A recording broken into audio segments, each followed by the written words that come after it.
hauling freight across the state line. Watching RG Bargy's logo start to shine. G'day, RG Bargy crew. Hope you're having a fantastic day today and your family's happy and healthy. Right, this is an update to my free head tracking videos that I've done in the past. There's been a few different changes as of 2026, so I thought I would update the instructional video on how to set yourself up with some free head tracking for ATS and ETS2. So what I'll do now is, firstly, I will do this. I will turn off Trucky to get rid of the green widgets at the top so you can see a little bit more. So bear with me. Okay, so as you can see here, I have head tracking so that I can view from left to right, up and down. So it's pitch and yaw is what I'm using. You can choose to use just yaw or just pitch, whichever you prefer, or both like I do. I used to just use yaw, which was left and right, but I found that sometimes I might need to actually look down at the instruments or look up at the roof for some reason. And it also comes in handy when you're out on the roof with a 360 camera. So you can look right around on a 360 degree turn. So you've got complete freedom of movement, and it makes it so much more immersive. Makes the game a lot more realistic, just like it would be when you were in a real truck. So what we'll do is, the first things I'll do is I'll show you the settings that I use in game to get this working. So the first thing we'll do is we'll go into options. So system and then options. And the quickest way to do it is to go up to your search bar up here and then type tracking. Sorry, I don't know if you could hear me then. Then type tracking. And let me just do this as well. So once you've typed tracking, you'll see a little yellow dot above the sections where the word tracking appears. So the first one is keys and buttons. So we'll go here, and you can see here that the settings that I use, enabled head tracking and reset head tracking, I don't use any buttons or pre-programmed buttons in there now. There is absolutely no need to set it up in this section of head tracking. You do not need to bind a button to enable head tracking, and you do not need to bind a button to reset the head tracking in game, because everything is done outside the game. And again, I'll show you that in a tick. And then in controls, you've got eye tracking, no hardware detected. And again, you do nothing here because it doesn't need anything. So you do nothing in game for this to work. So it's so simple. In game, you are required to do nothing. But I thought I'd show you that just to make sure people are clear, because in previous videos we've bound buttons here, but now we don't need to, because with the changes that have been made to the software, there's no need to have them bound. Okay? So let's get that clear. So now what we'll do is I'll show you the program that I use, and it's only one program that I need to use, and that is called OpenTrack. And there's two places you can download it. I'll bring this one over in the tick.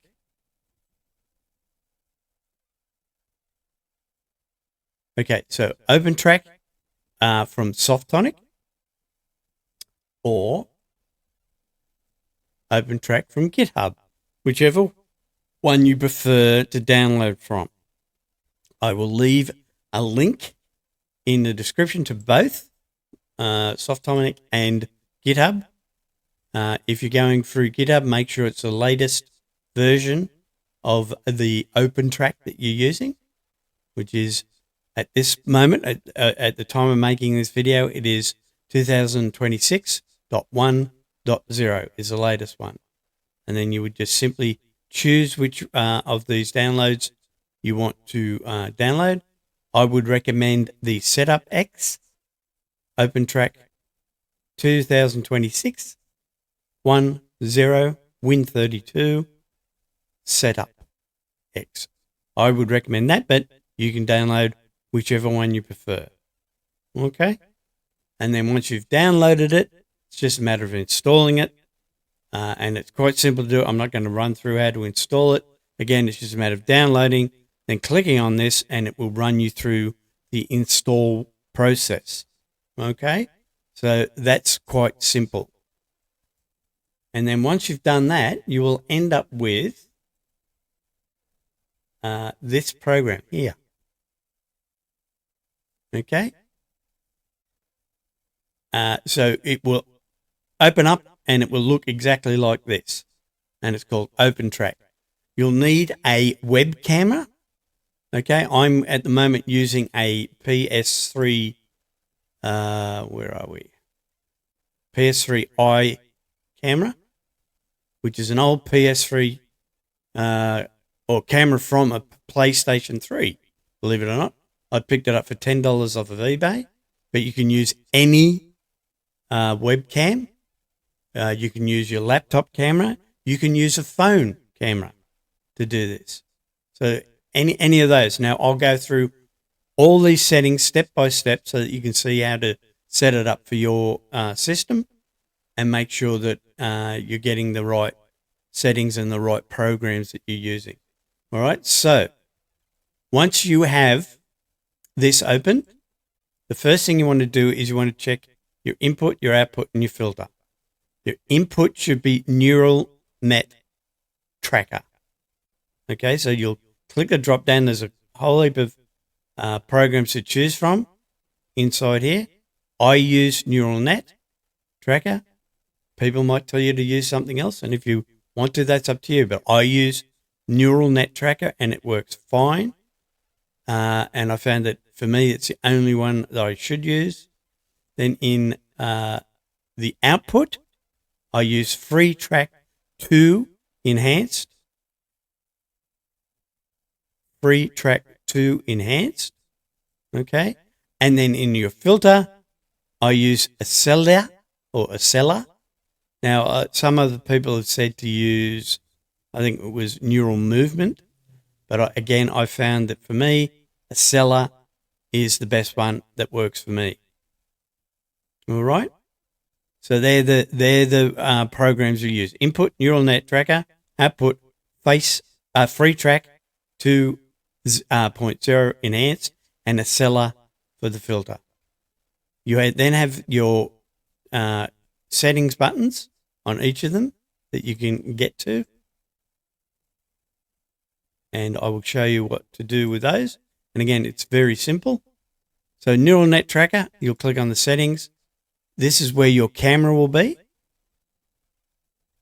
And what you want to do in here is you want to start the calibration. To start the calibration, it's where you get to see my ugly mug. You start the camera, and then you'll go to neural net tracker and camera settings, and then start calibration. Now, to use the calibration, again, making sure that you have your camera set up, that you have it. I have my diagonal field of view on 50. Again, whatever setting you want to put it on is up to you. I found that 50 is the best for me with this camera that I'm using. The resolution I use is not a high quality resolution because I just want it to be accurate because I'm not playing back the image. So I go for 640 by 480 and I use 30 frames per second. You can come into your camera settings here if you wish and change exposure and the gain. Again, up to you, whatever you want to do there. Again, I've left that at default. So 50 for the field of view, 640 by 480 for the frames, for the resolution, and frames per second 30. Okay? And then down here is where you start the calibration. So to start the calibration, just first make sure that your settings are all set basically the same as what I've got here. So internal noise filter at 1. And that's basically it.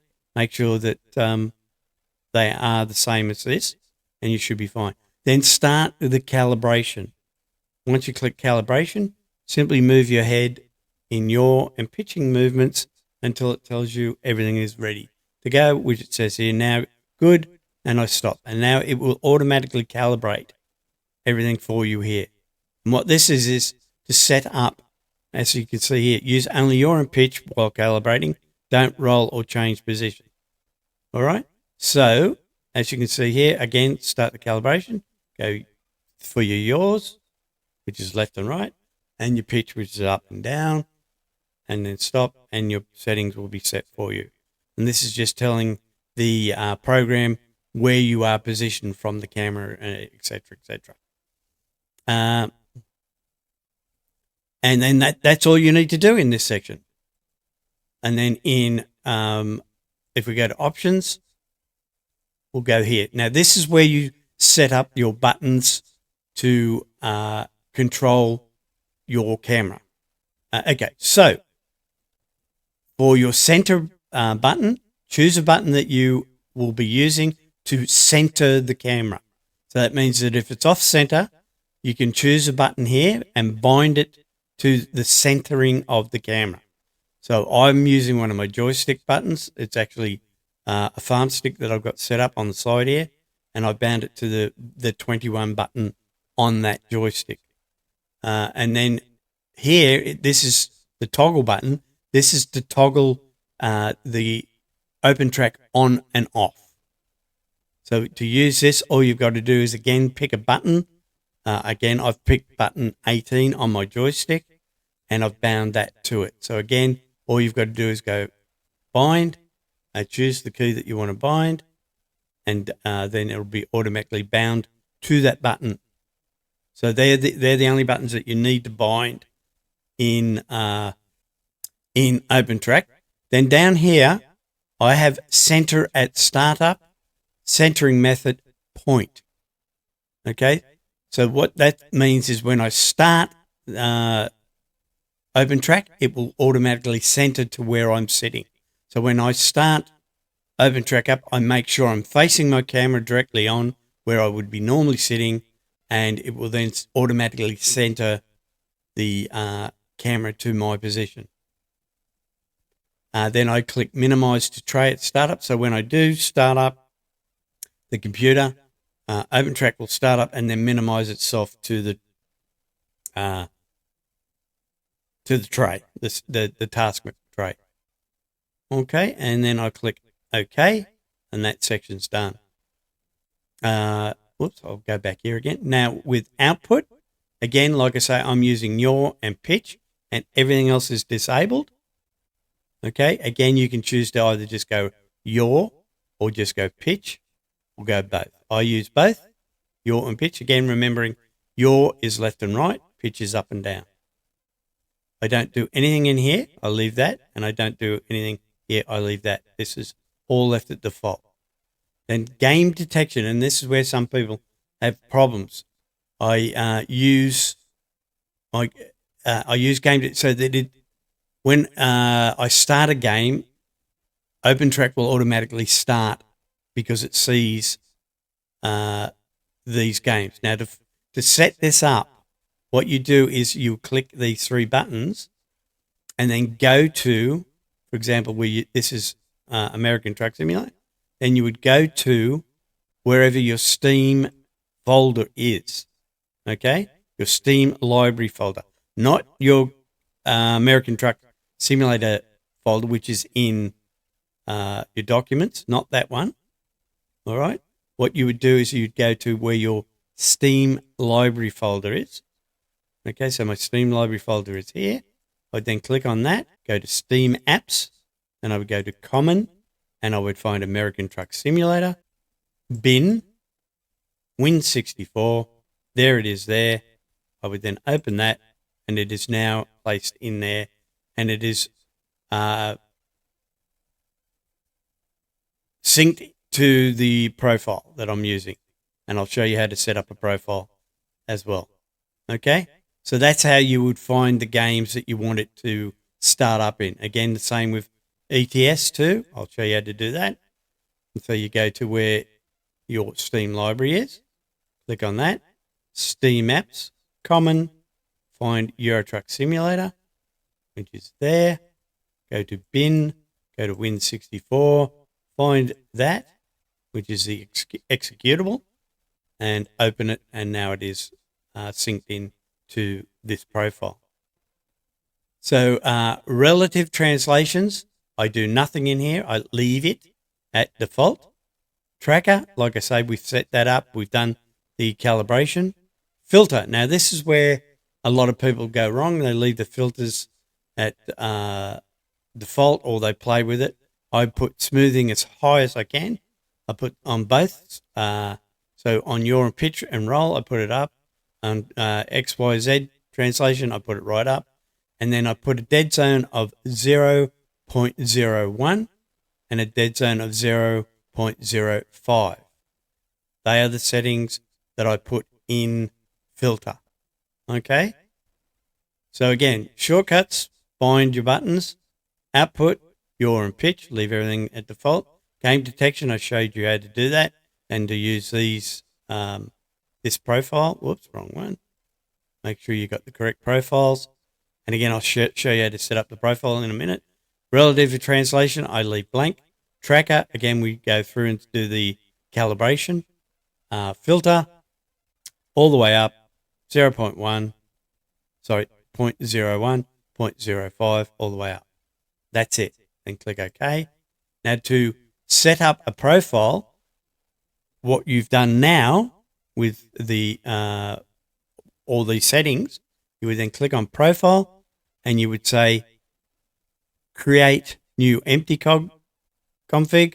You would click that and then put your name in, and that will then save all those settings that we've just done, and that would then call it whatever you want to call it. Let's say we'll go test just to show you it working. Okay, test. So if I then go to the options again and go to game detection, you'll now see that test will be in there, and I can now choose that as a profile. But I've already set up the profile as ATS ETS2, so I use that as a profile. So again, to set up your profile, you just go through and do all the settings like I said, and come here, create new empty config, and call it whatever you want. Then go back to your options, go back to game detection, and make sure you choose the one that you've saved in here. And then just click OK. Oh, also to add, I must say this just to be on the safe side, to add a new one, you just click this plus button down here and call it whatever you want. And to remove one, you just do the minus symbol, which you've got to highlight it, minus it, and take it away. Okay, so add, call it whatever you want, put a name in there, and put whatever profile you want in there as well. But I'm going to take it away because I don't need any more at the moment. Okay, so that's how easy it is to set up. Point tracker, what happened there? I must have bumped that. So it must be neural net. Let's go back and put it on that. Actually, that's a good thing to show you. Let's go back to test. And we'll put it on that, and then we'll go back and see if it changes. Yes, okay. So it is reading the ini files, initiation files. So again, like I say, that's how simple it is. Now, the next thing that you'll need to do, one more step, you'll need to map the actual yaw and pitch of the camera. All right. Now, I have found that my settings are best if I put this at 35. All right. So it's input max at 180. This at 35. The same down here. Asymmetric mapping below. I put that at 35. And I found that that's the best for the amount of movement that I do. And then on pitch, I've got this set at, I think it's 22. And then I've got asymmetric mapping also set at 22 with a max input of 90 on max input and max output set to 90 degrees in both. And I found that that gives me the best setting. I don't worry about roll and pitch, roll on X, Y, and Z. I leave them at default, but for now, because I'm just using yaw and pitch, they are the settings. So 22, 22, your 35 and 35. They are the settings that I found are the best. But again, you may want to play with them and find which is the best settings for you. These are just the ones I use, so you can use them as a starting point. And then if you find that your cameras, you have to turn your head too far or not enough or whatever it may be, you can adjust these settings so that your head turning is not as much. Okay. So I think I've covered all the settings that you need. Output, yaw and pitch you want. You may need to do an invert on them. If you do, that's where you do it. In other words, if it's when you're turning left, it's turning right. By hitting these, it will change those directions for you. And that's it. That's how you set up free tracking in American Truck Simulator. Let's go and have a look at it again so you can see how smooth it is. Okay, so I'm going to try and do this. I don't know if this will work. I'm going to try and show you. Actually, no, I can't do that because if I put my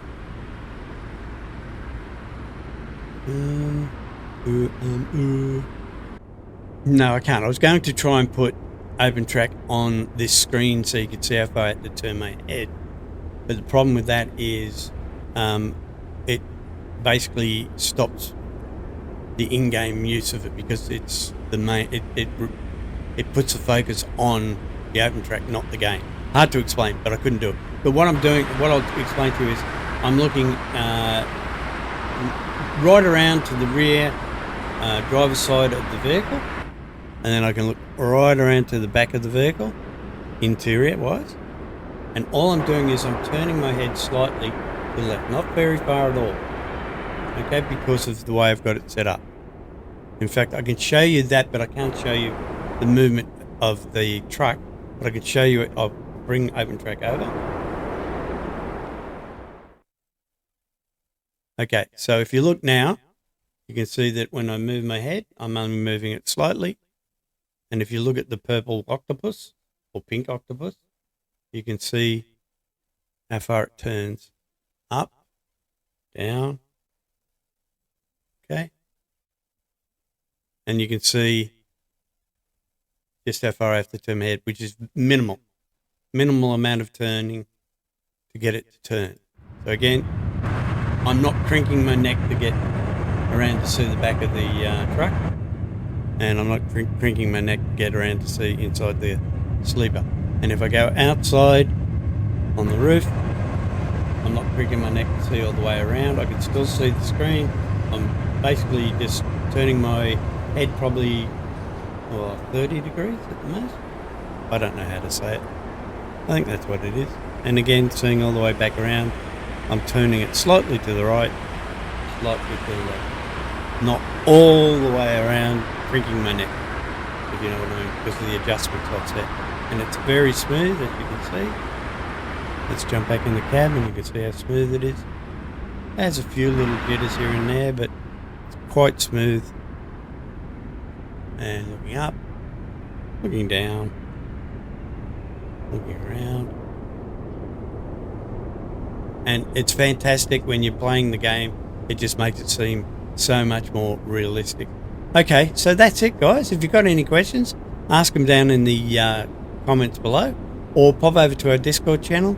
There'll be someone there that can help you, not a problem. And don't forget to subscribe. Also, don't forget to share this video if you can. It all helps me out tremendously, and I really would appreciate it. Give me the thumbs up if you liked it. Thumbs down if you didn't. Tell me if I missed anything, and I'll try and make it better next time. So hopefully you did enjoy it, and if you did, we'll catch you in the next one. Bye for now.